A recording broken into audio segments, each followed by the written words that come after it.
Olá pessoal, nossa aula de hoje é sobre o Regina Coeli. O Regina Coeli é uma antífona mariana. É bastante importante dentro da liturgia católica, inclusive para aqueles que rezam diariamente a liturgia das horas.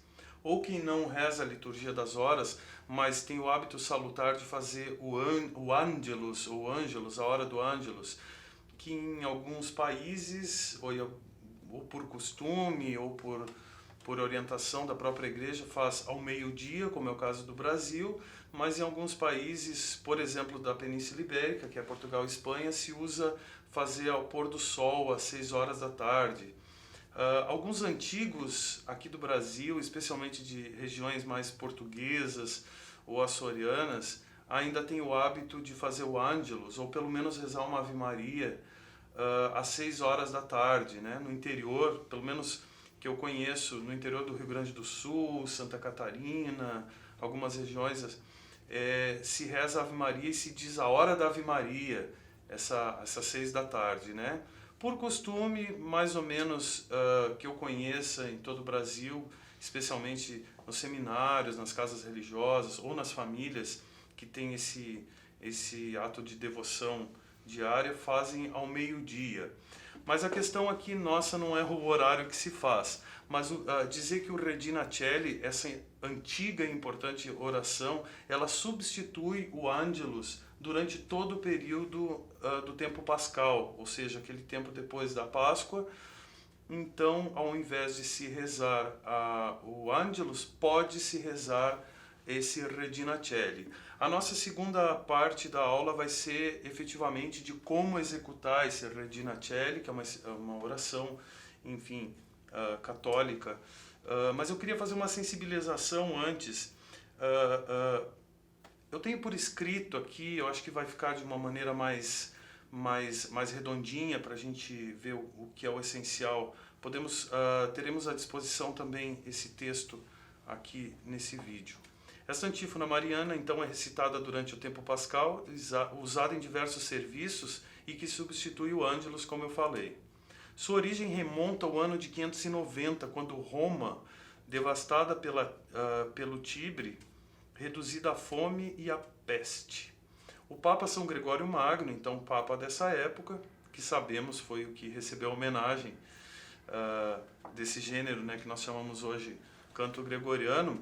Então esse Papa ordenou uma litania septiforme, ou seja, uma procissão do clero e da população romana, formada por 7 cortejos que confluíam a Basílica Vaticana. Então 7 cortejos, 7 procissões, vamos dizer assim, de católicos cristãos para a cura dessa peste, então, que estava devastando toda Roma.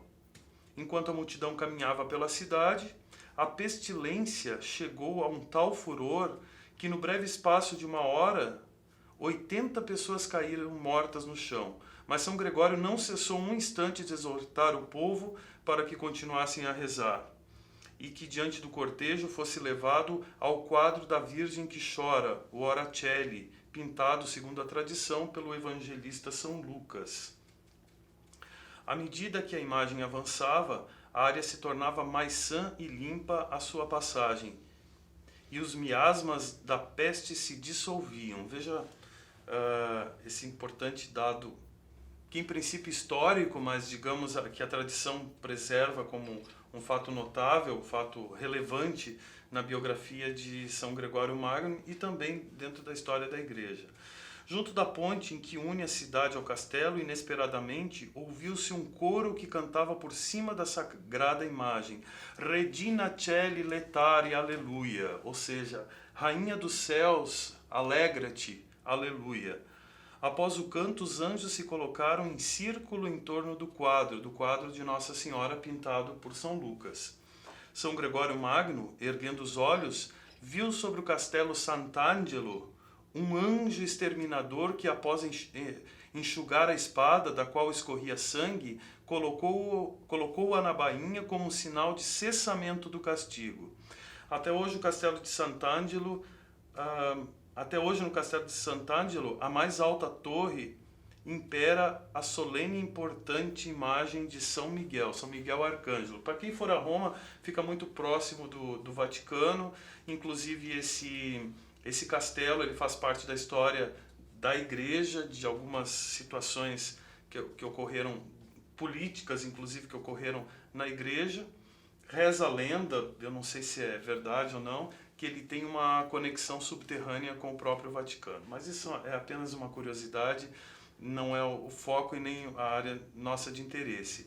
Mas apenas por curiosidade, esse castelo também ele serve de cenário para uma importante peça teatral do século XIX chamado Tosca, e também que foi transformado em ópera por Giacomo Puccini, a ópera Tosca. Então é bastante interessante. Normalmente no teatro se põe essas imagens, as imagens internas do Castelo Sant'Angelo, que é de uma beleza, é uma fortaleza, né? De beleza e de imponência incomensurável. Muitos livros, né, especialmente os livros policiais, falam bastante do Castelo Sant'Angelo quando querem contar uma história que gira ali em torno do Vaticano. Ok. Vamos ao Regina Coeli então. Primeiramente, a tradução. É uma saudação a Nossa Senhora, Rainha do céu, alegrai-vos, aleluia. Vejam, sempre cada frase, cada invocação, cada exortação, melhor dizendo, vai terminar sempre com aleluia, o que denota já um espírito pascal, né? Aleluia, aleluia, aleluia, sempre. Rainha do céu, então voltando, Rainha do céu, alegrai-vos, aleluia, porque aquele que merecestes trazer no seio, aleluia, ressuscitou como disse, aleluia. Rogai por nós a Deus, aleluia. Exultai e alegrai-vos, ó Virgem Maria, aleluia, pois o Senhor ressuscitou verdadeiramente, aleluia. Vamos tirar os aleluias para a gente entender um pouco o nexo interno, a coesão interna desse texto, que é belíssimo. Não que o aleluia estorve, mas se tirar o aleluia a gente vai talvez entenda um pouquinho melhor o texto. Rainha dos céus, Rainha do céu, alegrai-vos, porque aquele que merecestes trazer no seio ressuscitou como disse. Rogai por nós a Deus. Exultai e alegrai-vos, ó Virgem Maria, pois o Senhor ressuscitou verdadeiramente. Bom, nós falamos bastante de liturgia, né? Liturgia pode ser da liturgia das horas, né? Mas também pode ser usada na liturgia, na missa. Em que momento se usa isso aqui? Bom, nós temos duas opções básicas no tempo pascal.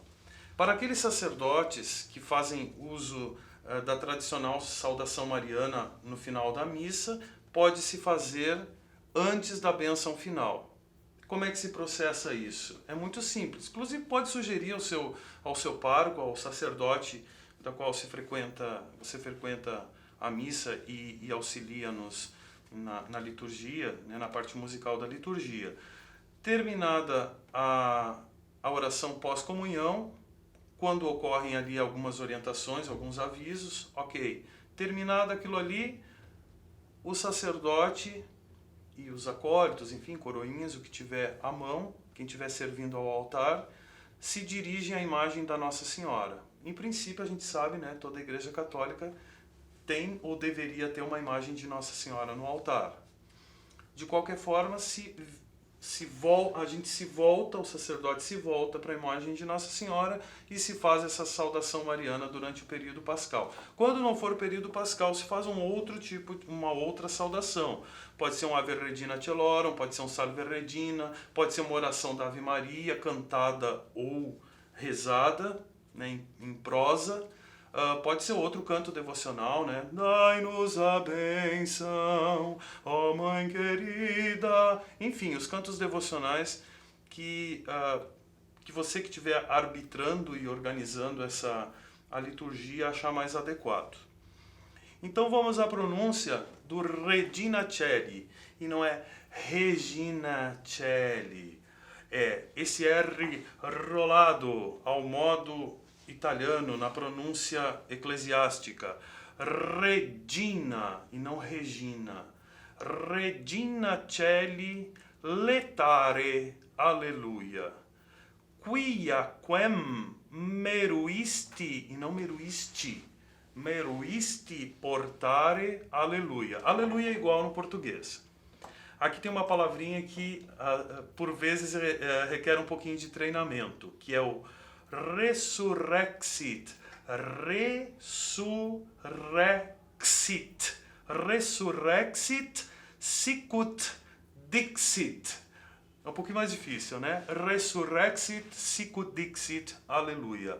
Ora pro nobis Deum, aleluia. Vamos então ao passo a passo dessa peça, que é extremamente simples, muito bonita na sua melodia, e sem contar esse tesouro teológico e devocional dirigido a Nossa Senhora. Regina Celi letare, aleluia. Ok, parece que os antigos e os medievais não estavam, aqui já é medieval, comecinho da Idade Média, não estavam muito preocupados com a questão da prosódia dos tempos fortes, né? Vai ficar aleluia, né? Então, Regina Celi letare, aleluia. Vai ser aleluia, mas a gente dá uma arrefecida, dá uma freadinha, faz um pouquinho mais suave esse ia, né? Então, vejam que no Regina Celi, ali no li tem uma nota longa, mas não se faz respiração para preservar a beleza da melodia. Veja só.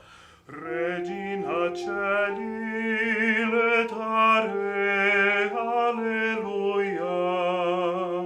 E não, Regina Celi letare, aleluia. Vejam, fica feio, né? Fica feio. Vamos saudar Nossa Senhora da melhor maneira. Regina Celi letare, aleluia. Depois, quiaque meruisti portare, aleluia. Vejam, as respirações já estão marcadas, vocês têm aqui o link para baixar essa partitura. As respirações já estão marcadas com uma barra vertical, que é a Regina Celi letare, aleluia. Em princípio, sempre depois nessa música, sempre depois do aleluia, se respira. Eu vou repetir o quiaquem. Quiaquem meruisti portare, aleluia. Agora, aquela palavrinha mais difícil. Resurrexit sicut dixit, aleluia. Respira. Ora pro nobis Deum, aleluia. Vejam, antes do último aleluia, eu fiz uma respiração. Pode-se fazer para chegar tranquilamente e valorizar esse último aleluia, que realmente tem uma nota mais longa. Aleluia. O que modernamente a gente chama de um ralentando, para deixar aquele gosto etéreo, né? Deixar aquele acabamento bonito, inclusive que apazigua os nossos corações. Porque imagina nós terminarmos assim, ó, aleluia. Perdeu a graça, né? Então vamos fazer a peça inteira agora. Regina Celi letare, aleluia. Quiaque meruisti portare, aleluia. Resurrexit sicut dixit, aleluia. Ora pro nobis Deum, aleluia. Não espere para fazer só na liturgia. Esse é um canto devocional que pode ser inclusive feito como ângelus, por exemplo, ou parte da liturgia das horas, individualmente, né? É um canto devocional imponente, importantíssimo para alimento espiritual.